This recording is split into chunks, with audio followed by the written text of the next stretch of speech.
How to send stars on Facebook Live. Hey everyone, welcome back to the channel. In this video we are going to learn how we can send stars on Facebook Live, so make sure to watch the video till the very end.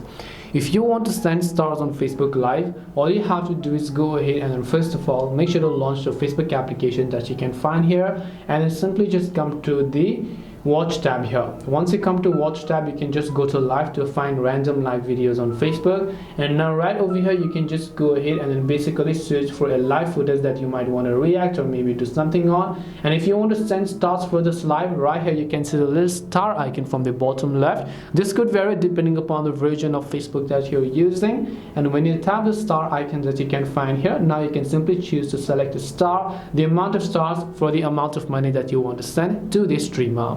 This way you'll be able to send stars on Facebook Live. Hope this video is very helpful. If you have got any more questions, then feel free to leave them down. Thank you very much for watching till the end of this tutorial, and see you soon in the next video.